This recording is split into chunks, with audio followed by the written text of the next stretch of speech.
Hi everyone, welcome back. We've got a brand new story to share with you. So let's begin. My name is Michael, and this is how I realized I'd rather be alone than married to someone who was ashamed of me as her husband. After being married for over a decade, Catherine had become increasingly distant and avoided any kind of intimacy with me. What had once been a warm, affectionate relationship had gradually turned cold and mechanical. She'd moved from sleeping close to me to staying on her side of the bed, then eventually to going to bed at completely different times, so we wouldn't even share those quiet moments before sleep. Catherine would find reasons to busy herself with work emails or household tasks, whenever we had opportunities to just be together as a couple. Physical intimacy had become almost non-existent. Her excuses range from being tired from work, stressed about projects, dealing with headaches, or simply not in the mood. What had once been a natural and loving part of our relationship had turned into something that felt like a chore for her, something to be avoided whenever possible. The only time Catherine showed any warmth toward me was when there were responsibilities to handle that were beyond her capabilities. She'd likely appreciate my help when I easily handled the situation. But as soon as the crisis was resolved or the task was completed, Catherine would go back to treating me like a roommate she barely tolerated. It was almost like she wanted to be married when it was convenient for her, but wanted to act unmarried when it came to the emotional and physical aspects of our relationship. She wanted all the benefits of having a husband, but she didn't want to actually be a wife to me. Marriage, for Catherine, had become a practical arrangement rather than a romantic partnership. At first, I made excuses for Catherine's behavior and tried to rationalize the changes in our relationship. She'd been promoted to operations director at her company and was working longer hours managing a larger team. She was dealing with increased stress from bigger projects and more complex responsibilities. It was easy for me to assume that she was just tired and overwhelmed with adult responsibilities. I convinced myself that all marriages went through phases where couples were less romantic and affectionate. The honeymoon period had to end eventually, and maybe this was just the natural evolution of a long-term relationship. I figured once Catherine got settled into her new role and felt more confident about her responsibilities, our personal life would improve again. But over time, it became clear that Catherine wasn't just going through a temporary phase. She was actively normalizing a pattern of disrespecting me and treating our marriage like an inconvenience rather than a partnership. The coldness and distance weren't temporary adjustments to life stress. They had become her new normal way of relating to me. What had started as occasional moodiness or distraction had evolved into a consistent pattern of dismissive behavior. She'd interrupt me when I was talking, ignore my questions, and act annoyed when I tried to engage her in conversation about anything beyond basic household logistics. Whenever I would ask Catherine what was wrong, or if there was something we needed to discuss about our relationship, she would dismiss my concerns completely. She'd say nothing was wrong with our marriage and either ignore whatever thing I say next or just walk out. According to Catherine, I was being too sensitive and expecting unrealistic levels of attention from a busy, successful woman. She'd accuse me of being needy or clingy when I'd try to initiate conversations about our lack of intimacy or emotional connection. Catherine would say that mature marriages weren't supposed to be about constant romance, and that I needed to accept that we weren't college kids anymore who could spend all our time focusing on each other. But her actions told a completely different story from her words. While Catherine claimed everything was fine between us, she continued to avoid intimacy, reject my attempts at affection, and treat me with increasing coldness and irritation. The disconnect between what she said and how she actually behaved made me feel like I was losing my mind. The criticism had become constant and covered almost every aspect of my life and behavior. Catherine would find fault with everything. It became impossible to do anything right in her eyes. She'd criticize my clothes, my haircut, my choice of restaurants when we went out, my opinions about everything, and even my relationship with my own family. Catherine had become hypercritical about everything I did, and I found myself walking on eggshells trying to avoid her disapproval and negative comments. But as I paid more attention to Catherine's recent patterns of nagging and criticism, I began to notice one particular complaint that came up repeatedly in her rants. Over the years, Catherine had been promoted several times at her company, and now significantly out-earned me. Her salary as operations director was almost double what I made as a regional sales manager. Catherine had started to look at me as less than her equal, and would compare me unfavorably to other men she considered more successful or worthy of her attention. She'd make comments about colleagues who drove better cars, lived in bigger houses, or took more expensive vacations than we could afford on our combined income. The breaking point came one evening when I'd left some dishes in the sink after dinner instead of washing them immediately. Catherine came into the kitchen and saw the unwashed plates and glasses, and she completely lost it. She started yelling about my laziness and lack of consideration for her time and effort. But then her rant took a more personal and hurtful turn. Catherine told me that I wasn't in her class professionally or financially, and that I should be grateful she was still with me despite my obvious shortcomings. She said most women at her level wouldn't settle for someone who made as little money as I did, or who was as unmotivated about career advancement as she perceived me to be. Hearing Catherine say that I wasn't in her class and should be happy she was still with me completely bruised my ego and self-respect. The woman I'd been married to for 12 years was essentially telling me that she was doing me a favor by staying married to me, and that I didn't deserve someone of her caliber. But I held myself back from responding or attacking her in return. I didn't want to escalate the argument or say things I couldn't take back, even though her words had cut deeply. I just stood there quietly while she finished her rant, then walked away without defending myself or trying to argue with her assessment of our relationship. That night, I couldn't sleep. I lay in bed next to Catherine, who was sleeping peacefully as if nothing had happened, while my mind raced with thoughts about our marriage and my self-worth. The only thing I could think about was how to improve my life and career so that Catherine would respect me like she once had. I tried to come up with ideas for advancing my career, increasing my income, or somehow becoming the kind of man Catherine seemed to think she deserved. But I couldn't come up with any realistic plans beyond continuing to work hard and hoping for better opportunities. The gulf between her expectations and my current reality felt impossible to bridge. In the week that followed Catherine's brutal assessment of my worth, I decided to devote more time and energy to my work instead of focusing on trying to please her or prevent her from nagging me. I started staying later at the office, taking on additional projects, and networking more aggressively with potential clients and industry contacts. Instead of coming home and asking Catherine what I could do to help around the house or what we needed to discuss about our relationship, I focused on building my career and trying to prove my professional value. I figured if I could increase my income and advance my position, maybe Catherine would start treating me with more respect. Despite my increased focus on work and my efforts to avoid being home as much as I used to, things didn't improve between Catherine and me as the months went by. If anything, our relationship continued to deteriorate even though I wasn't around as much to trigger her complaints about my domestic shortcomings. Catherine seemed to interpret my increased work hours and decreased availability as further evidence of my inadequacy rather than as an effort to improve myself professionally. She'd make sarcastic comments about me finally trying to build a real career, but would also complain that I was never home to help with household responsibilities. As more months passed, Catherine became even more vicious with her replies to my attempts at conversation and increasingly harsh with her words, even when we were in public settings with friends or family.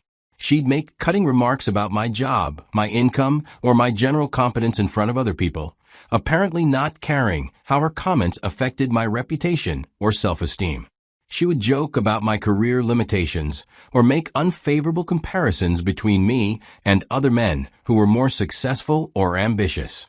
These public humiliations were particularly painful because they showed that Catherine's disrespect for me wasn't limited to our private interactions.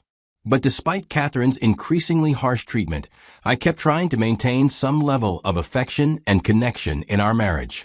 I'd still compliment her appearance when she dressed up for work events, and try to show small gestures of love and appreciation that had once been natural parts of our relationship.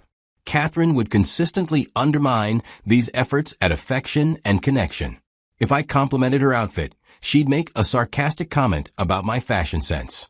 Every gesture of love was met with dismissal or criticism. After a couple of months of my doing my best to improve our relationship, while Catherine continued to treat me with disdain, we received an invitation to attend the 25th wedding anniversary celebration of our friends. They were having a party to celebrate their milestone anniversary with family and friends. When I told Catherine about the invitation, she immediately said she was too busy with work projects to attend and wouldn't be able to honor the invitation. She claimed she had work presentations to prepare and couldn't spare an entire evening for a social event, even for friends we'd known for years.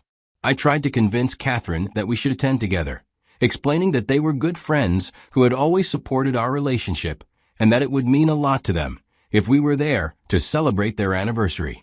After some discussion and gentle pressure from me, Catherine reluctantly agreed to attend the party.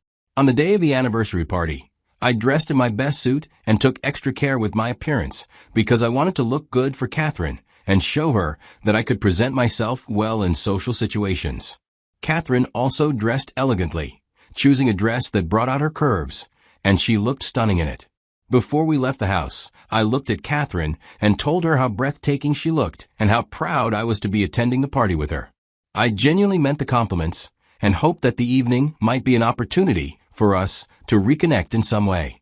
But Catherine undermined my compliments as usual, making a dismissive comment about how I was laying it on thick and acting like she'd made some extraordinary effort just to look presentable for a social event.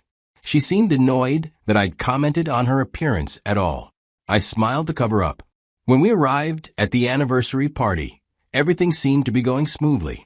The venue was nicely decorated, there was good food and music, and the celebrants seemed genuinely happy to see us there. We congratulated them on their 25 years together and joined the other guests in celebrating their successful marriage. For the first hour or so of the party, Catherine kept up the appearance of being a happy, loving wife as we talked to other mutual friends and acquaintances at the event.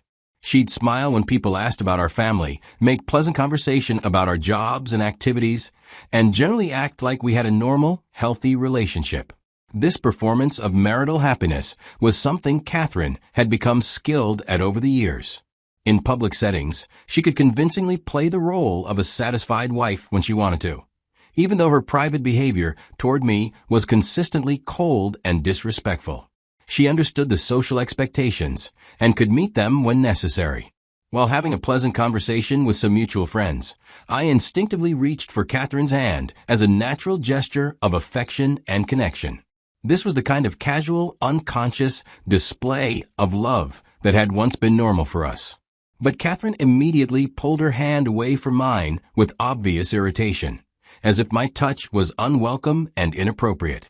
Instead of quietly withdrawing her hand or finding a subtle way to avoid the contact, she made a rejection of my affection very clear and visible to the people around us by saying, "Don't let them think we're a couple."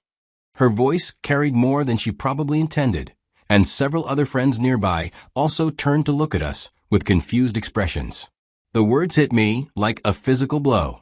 After 12 years of marriage, Catherine was so ashamed of being seen as my wife that she couldn't even tolerate the appearance of being a couple in front of our friends. She would rather publicly humiliate me than allow people to think we had a loving relationship. Feeling completely humiliated and having reached my absolute breaking point after months of tolerating Catherine's coldness and disrespect, I stood up calmly from where we'd been sitting. For me, after tolerating her emotional withdrawal, her constant criticism, her public humiliation, and her general disrespect for months, this blatant denial of our marriage in front of our friends cut too deep for me to ignore or rationalize away.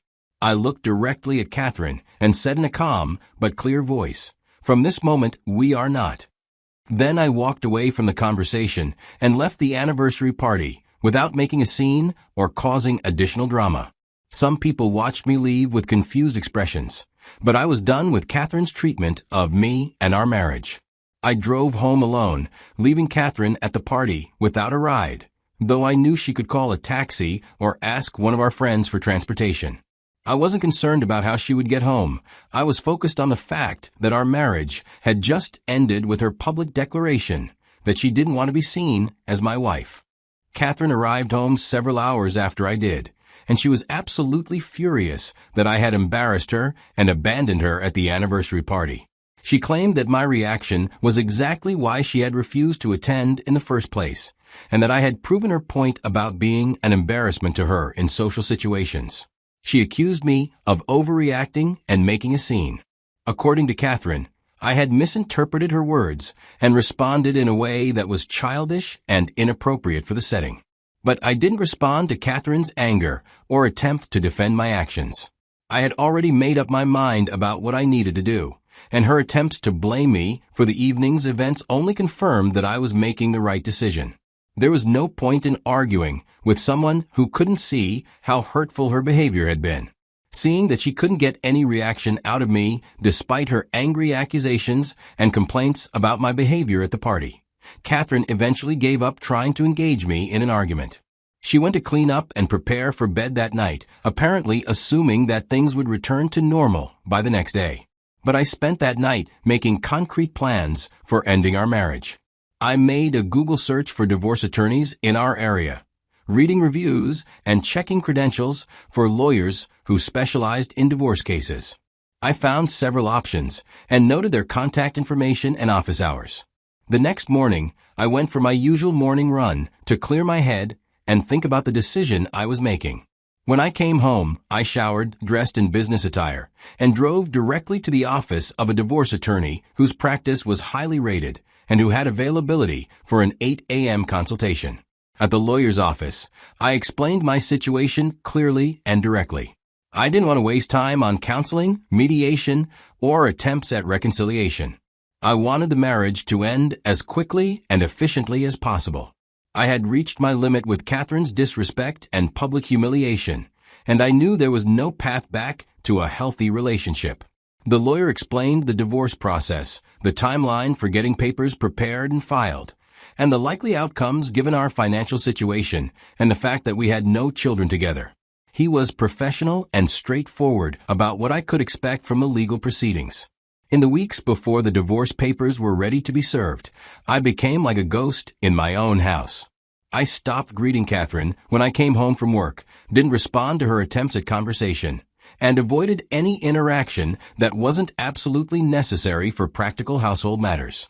I stopped asking about her day, commenting on her appearance, or making any effort to maintain the pretense of a normal marriage.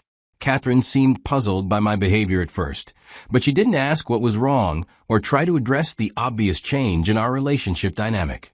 This period of silence and emotional withdrawal was actually peaceful for me because I was no longer trying to please someone who had made it clear that she didn't respect or value me. I was mentally and emotionally preparing for my new life without Catherine while waiting for the legal process to begin. Once the divorce papers were ready, I gave them to Catherine one evening when she came home from work. I simply handed her the envelope without any explanation. She opened it, read the documents, and looked at me with what seemed like genuine shock that I had actually followed through on ending our marriage. The only thing Catherine asked when she saw the divorce papers was, "Is this what you want?" I didn't even bother to answer her question. My actions had already made my intentions clear, and there was nothing left to discuss. Her public denial of our relationship had been the final straw, and no amount of conversation could repair the damage she had done. The divorce process was relatively uneventful compared to what I had expected. My lawyer encouraged me to ask for a financial settlement since Catherine earned considerably more than I did, and we had built up joint assets during our marriage. I was reluctant to ask for anything from Catherine, but I followed my attorney's advice and pursued a reasonable settlement. By the time the divorce was finalized and our assets were divided several months later, I received compensation that helped me establish my new independent life. The settlement included a portion of our home's equity, half of our joint savings, and some spousal support for a limited period while I adjusted to single life. Catherine was clearly not happy with the financial terms of our divorce settlement, particularly having to pay me spousal support when she had always seen herself as the more successful and valuable partner in our marriage. But frankly, I didn't care about her feelings regarding the settlement. She had brought this situation on herself through her behavior. After the divorce was finalized, I moved on with my life, focusing on healing from the emotional wounds of our failed marriage, while knowing that I was better off alone than with someone who saw me as less than worthy of her respect and affection. I found a smaller apartment that I could afford on my own and began rebuilding my social life and self-esteem. The process of healing took time and therapy, but I gradually began to feel more confident and self-assured without Catherine's constant criticism and emotional withdrawal. I reconnected with friends I had lost touch with during the worst periods of our marriage and started pursuing interests and activities that I had always dismissed as unimportant. 3 years after the conclusion of our divorce, Catherine sent me a text message one night. It attempted to sound casual and friendly, but I wasn't fooled by her sudden interest in reconnecting. The message asked how I was doing and mentioned that she'd been thinking about our time together and was wondering how my life was going. I didn't respond to Catherine's initial attempts at friendly conversation because I suspected she had an ulterior motive for contacting me after about 3 years of no communication. When she sent a follow-up message a few days later, I decided to cut through the pleasantries and ask her directly what she wanted. Catherine asked if we could meet in person to talk, claiming that she had some things she wanted to say to me that couldn't be communicated effectively through text messages. Against my better judgment, and despite my instinct that this meeting would be a waste of time, I agreed to see her one more time. A few days later, Catherine came to my apartment and we sat down to talk for what I assumed would be a brief and pointless conversation. But Catherine had apparently prepared a lengthy speech about our marriage and her regrets about how things had ended between us. She apologized extensively for how she had treated me during the final years of our marriage, acknowledging that she had been wrong to disrespect me and take me for granted. Catherine admitted that I had been the best husband any woman could have, and that she had realized this after being in several unsuccessful relationships since our divorce. Catherine said that her subsequent dating experiences had shown her how rare it was to find a man who was loyal, dependable, and genuinely committed to making a marriage work. She talked about how she had come to understand that financial success and career achievement weren't the most important qualities in a partner, and that she had been foolish to prioritize those things over the love and devotion I had offered her throughout our marriage. Catherine also admitted that her behavior at the anniversary party had been cruel and unnecessary, and that she regretted the way she had publicly humiliated me in front of our friends. She said she understood now that her words had been the final blow to a marriage that she had already damaged through months of disrespectful treatment. I allowed Catherine to talk for as long as she wanted without interrupting her or arguing with anything she said.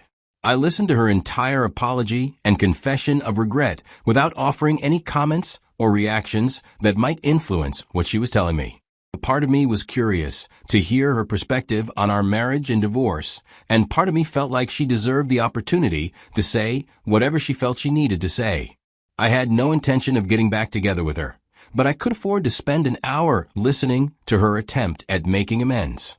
After Catherine finished apologizing for her past behavior and expressing her regrets about how our marriage had ended, she clarified that she wasn't asking me to remarry her or even to consider rebuilding our romantic relationship.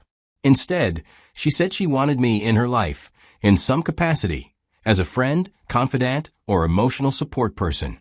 Catherine said she missed having me available to talk to about her problems and challenges, and that she had come to appreciate the stability and reliability I had provided during our marriage. She wanted to maintain some kind of ongoing connection without the complications of a romantic relationship. I thanked Catherine for taking the time to apologize and for sharing her perspective on our marriage and its aftermath. I acknowledged that it probably wasn't easy for her to admit that she had been wrong about how she had treated me, and I appreciated her willingness to take responsibility for her actions. But I told Catherine clearly and definitively that there was no possibility of me being in her life, in any capacity, going forward. I explained that she used to be my world, the most important person in my life, and the center of my emotional universe. I had loved her completely and unconditionally for 12 years. However, sitting there listening to her apologize and express regret, I realized that she no longer meant anything to me emotionally. The love I had once felt for her had been completely extinguished by her treatment of me and the way our marriage had ended. She had become a stranger whose opinion and feelings were irrelevant to my life and happiness.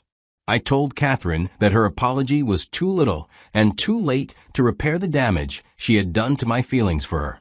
While I forgave her for my own peace of mind, forgiveness didn't mean I wanted any kind of ongoing relationship with someone who had shown me such fundamental disrespect. I asked Catherine to please never contact me again, explaining that moving forward meant leaving the past completely behind. I had built a new life without her, and I had no interest in allowing her back into my world in any capacity, regardless of how much she might regret her previous choices. The conversation ended with Catherine leaving my apartment, disappointed but understanding that I was serious about maintaining no contact.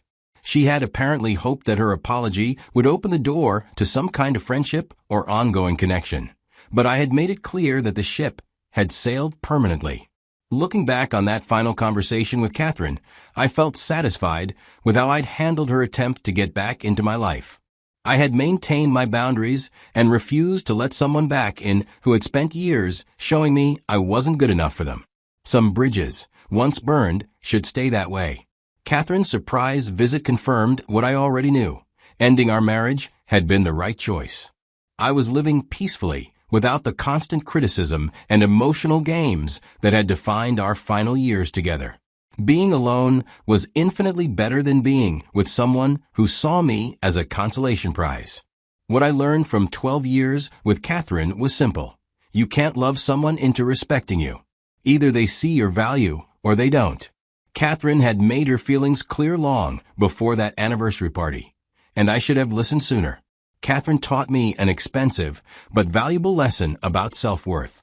Sometimes, the people who claim to love you are the ones doing the most damage to your confidence and happiness.